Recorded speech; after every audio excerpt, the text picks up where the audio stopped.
കുറെ ആളുകളുണ്ട്. ഇതിന് മറുപടി പറയുന്നതിന് മുമ്പ് യഥാർത്ഥത്തിൽ എന്താണ് കേരളത്തിലെ സലഫി സുഹൃത്തുക്കളുടെ ഈ വിഷയത്തിലുള്ള നിലപാട് എന്ന് അവർ വ്യക്തമാക്കണം. ചോദ്യങ്ങൾ ചോദിച്ചാൽ മാത്രം പോരല്ലോ, അവരവരുടെ നേരെ വരുന്ന ചോദ്യങ്ങൾക്ക് ഉത്തരം പറയുക കൂടി അവർ ചെയ്യണമല്ലോ.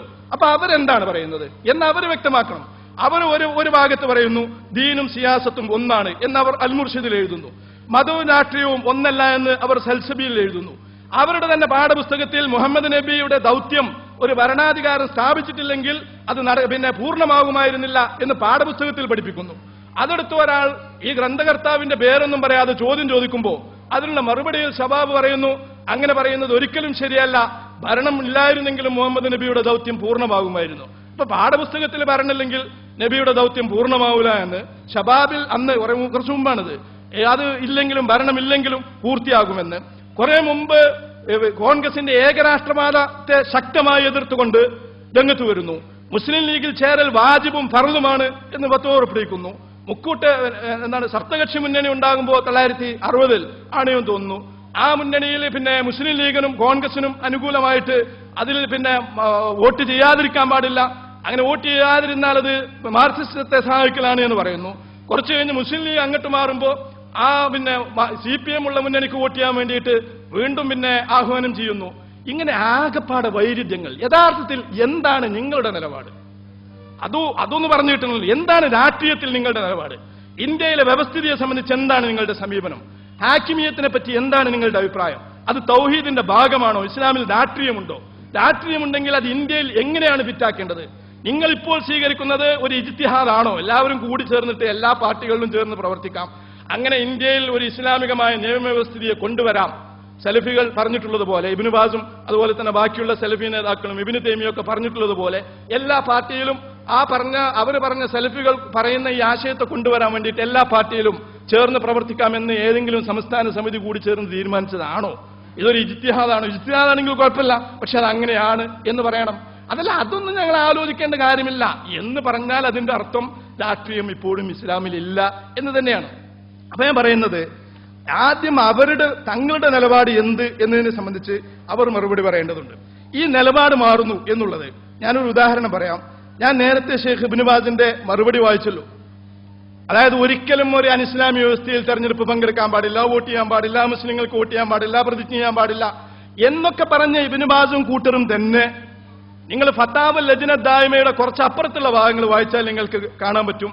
ഒരാൾക്ക് തെരഞ്ഞെടുപ്പിൽ ഇതുപോലുള്ള ഒരു വ്യവസ്ഥിതിയിൽ പങ്കെടുക്കാൻ പാടുള്ളതല്ല, വോട്ട് പിന്നെ അയാളെ തെരഞ്ഞെടുക്കാൻ പാടുള്ളതല്ല എന്നൊക്കെ പറഞ്ഞിട്ട് അവസാനം പറയുന്നു, പക്ഷേ ഇല്ലാ ഇദാ കാന മൻ റശഹ നഫ്സഹു മിനൽ മുസ്ലിമീൻ വമൻ യന്തഖിബൂൻ യർജൂന ബിദുഖൂൽ ഫീ ദാലിക അൻ യസിലു ബിദാലിക ഇലാ തഹ്വീൽ ഹുക്മി ഇലാ അമൽ ബിശരീഅത്തിൽ ഇസ്ലാം. പാർലമെന്റിൽ ചെന്നിട്ട് തെരഞ്ഞെടുക്കപ്പെട്ടിട്ട് ഭരണത്തെ ഇസ്ലാമിക ശരീഅത്തിന് അനുസൃതമായിട്ട് മാറ്റിക്കൊണ്ടുവരാൻ പണിയെടുക്കുമെങ്കിൽ ഇങ്ങനെ മത്സരിക്കുന്നതും വോട്ട് ചെയ്യുന്നതും അനുവദനീയമാണ്. ഞാൻ ആദ്യം പറഞ്ഞ ഫത്വയിൽ ഇതൊന്നും ഇബ്നു ബാസും കൂട്ടരും പറഞ്ഞിട്ടില്ല, ഒരിക്കലും ചെയ്യാൻ പാടില്ല എന്നായിരുന്നു പറഞ്ഞത്.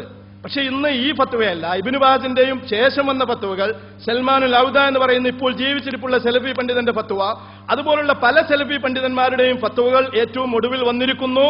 തെരഞ്ഞെടുപ്പിൽ പങ്കെടുക്കാം, അനിസ്ലാമിക വ്യവസ്ഥിതികളാണ് എങ്കിലും തെരഞ്ഞെടുപ്പിൽ പങ്കെടുക്കാം, ഈ നല്ല ഉദ്ദേശത്തോടു കൂടിയായിരിക്കണം, അല്ലാതെ സ്വാർത്ഥ താല്പര്യങ്ങൾക്കും സംഘടനാ പക്ഷപാതിത്വത്തിനും വേണ്ടി ആകരുത്.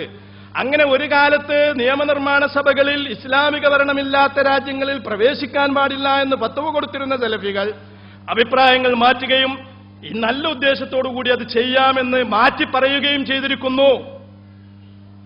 സലഫികളുടെ മാറ്റത്തോടൊപ്പം ജമാഅത്തെ ഇസ്ലാമിയുടെയും മാറ്റം സംഭവിച്ചുകൊണ്ടിരിക്കുന്നു എന്നേ ഇതിനെ കാണേണ്ടതുള്ളൂ. അതായത് ലോകത്ത് ബുദ്ധിയുള്ള മനുഷ്യന്മാർ ഒരേപോലെയാണ് ചിന്തിക്കുക, ഇസ്ലാമിനെ പറ്റി വിവരമുള്ള ആളുകൾ ഒരേ മാതിരിയാണ് ചിന്തിക്കുക. സ്വാർത്ഥ താല്പര്യങ്ങളും സംഘടനാ പക്ഷപാതിത്വവും ഇല്ലാത്ത സത്യവിശ്വാസികൾ അവർ ഇസ്ലാമിനെ മുമ്പിൽ വെച്ചുകൊണ്ടാണ് എപ്പോഴും തീരുമാനങ്ങൾ എടുക്കുക. അങ്ങനെ വരുമ്പോൾ ലോകത്തിലെ നിഷ്കളങ്കരായ സലഫി പണ്ഡിതന്മാരുടെ തീരുമാനവും ഇസ്ലാമിക പ്രസ്ഥാനം, ഇസ്ലാമിന് വേണ്ടിയിട്ട് പ്രവർത്തിക്കുന്ന ഇസ്ലാമിക പ്രസ്ഥാനത്തിന്റെ തീരുമാനവും രണ്ടും രണ്ടാവുകയില്ല, ഒന്നാകും. ഇത് ഞങ്ങൾ രണ്ടു കൂട്ടരും കൂടിയിട്ട് നമുക്ക് ഇങ്ങനെ പറയാമെന്ന് തീരുമാനിച്ചതല്ല. സലഫി നേതാക്കൾ അവരുടെ നിലപാടിൽ കാലാനുസൃതമായി മാറ്റം വരുത്തി. കാരണം ഈ നിയമനിർമ്മാണങ്ങളിൽ തന്നെ മാറ്റം വരുത്തണമെങ്കിൽ അത് മാറുന്നത് പാർലമെന്റിലാണ്, പാർലമെന്റിൽ എത്തണം എന്ന് ഇപ്പോൾ അവർ മനസ്സിലാക്കുന്നു.